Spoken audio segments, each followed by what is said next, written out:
Hola chicos, ¿cómo andan? Hoy vamos a empezar nuestra unidad número 1. Y para eso vamos a ver algunos conceptos de manera más bien superficial para que ustedes puedan entender por qué estamos trabajando con este tipo de relatos. Primero, tengo que decirles que en la unidad número 1 nosotros tenemos mitos, leyendas y cuentos populares, ¿sí? Eso es lo que van a encontrar en el libro de Del Vive. Después voy a escanearles las páginas. Pero antes de eso, vamos a empezar por una pregunta que es fundamental, ¿no? ¿Qué es la literatura?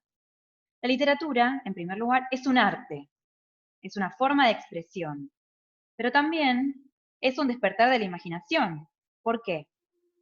Todas las sociedades se contaron cuentos alrededor del fuego, alrededor de un banquete, de una comida, de una reunión, y nos invita a volver a contar hechos históricos, hechos sobrenaturales, anécdotas personales, ¿sí? Y nos ayuda a trabajar con nuestra imaginación.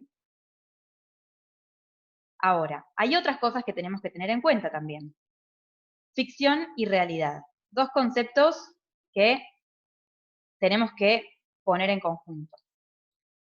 Primero hay que tener en cuenta que los textos literarios son textos ficcionales. Esto quiere decir que hay un autor, ¿sí?, que va a crear una historia. Por lo tanto, los hechos que se narran no son reales. Pueden parecer reales, pero no lo son, porque si no, estaríamos hablando de historia, de hechos históricos, ¿sí? En estos textos ficcionales, los autores crean mundos que tienen sus propias reglas. Por ejemplo, si yo conozco el cuento de Cenicienta, sé que hay ciertos elementos que son mágicos, que en ese mundo van a ser verosímiles, porque en ese mundo van a ser posibles, pero no en el nuestro, ¿sí?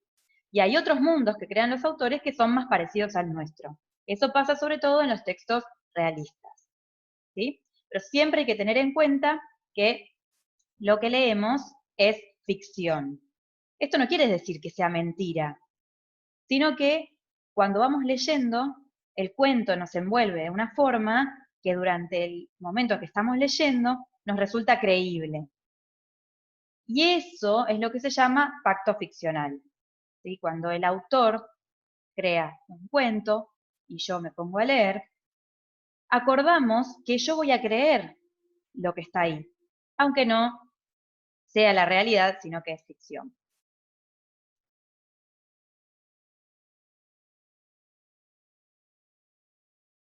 Por último, más importante, vamos a ver que en la literatura hay 3 géneros literarios. ¿Qué son los géneros literarios?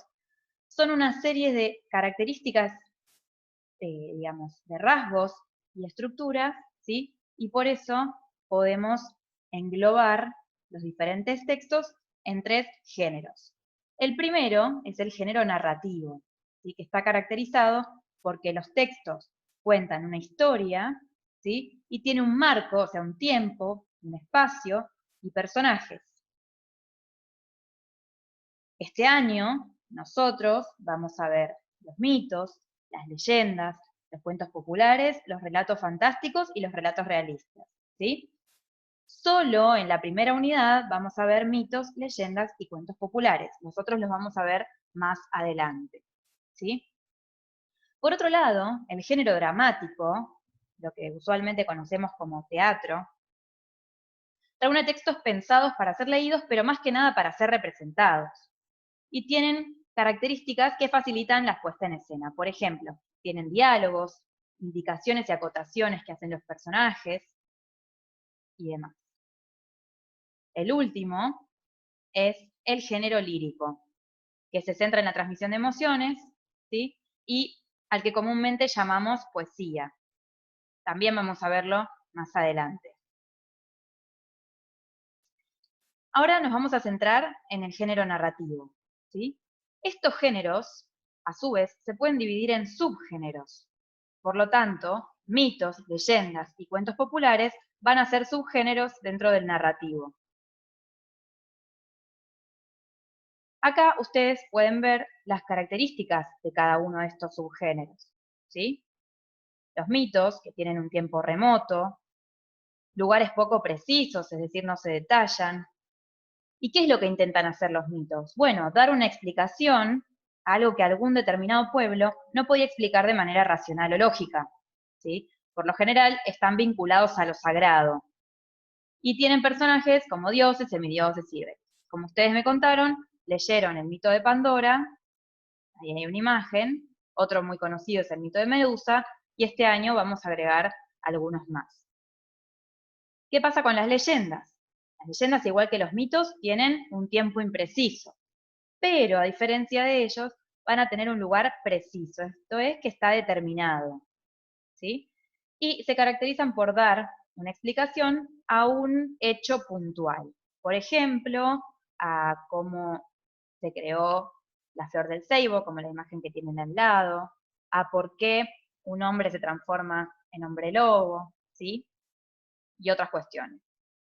Las leyendas parten de aspectos naturales o de historias verídicas, es decir, que los personajes van a ser realistas, van a parecer reales, pero en determinado momento va a haber algún cambio que va a ser sobrenatural. Los personajes entonces van a ser humanos y hay metamorfosis, esto es que hay transformaciones, por ejemplo, que una joven se transforme en flor, ¿no? O que un hombre se transforme en lobo. Las leyendas, a diferencia de los mitos, no necesariamente tienen que ver con la religión, aunque algunas están relacionadas. Por último, los cuentos populares son anónimos, ¿sí? De autoría colectiva. Esto quiere decir que se difunden de boca en boca en un determinado pueblo y a medida que van pasando de una persona a otra y de una generación a otra, se van produciendo cambios, por lo cual podemos encontrar varias versiones de un mismo cuento popular. En estos cuentos hay pocos detalles y se repiten escenas o secuencias. ¿Qué quiere decir esto? Pensemos, por ejemplo, en los tres chanchitos, ¿sí? Los chanchitos no están descritos con profundidad, no sabemos cómo son, solo sabemos que cada uno de ellos decide hacer algo, los conocemos por sus acciones, cada uno construye una casa de un material diferente. Que el lobo vaya, intente soplar una casa y la otra casa, ¿sí? A eso se le llama repetición de secuencias. ¿Por qué los cuentos populares tienen repetición de secuencias? Porque como eran orales, era más fácil acordárselos cuando más se repetían, ¿no? Por eso si ustedes se ponen a pensar en los cuentos maravillosos como Cenicienta o como Caperucita, también hay muchas repeticiones, ¿no? En el ejemplo de Caperucita, la mamá le dice que no vaya por determinado lugar. Ella transgrede esa prohibición, camina por el bosque y se encuentra con el lobo. Y el lobo le hace muchas preguntas que parecen un poco repetitivas. ¿Pero para qué son? También para eso, ¿sí? Para que cuando se contaran la gente se los acordará más fácilmente. No necesariamente los textos, los cuentos populares, son mágicos o tienen elementos mágicos, ¿sí? Pero muchos de ellos sí.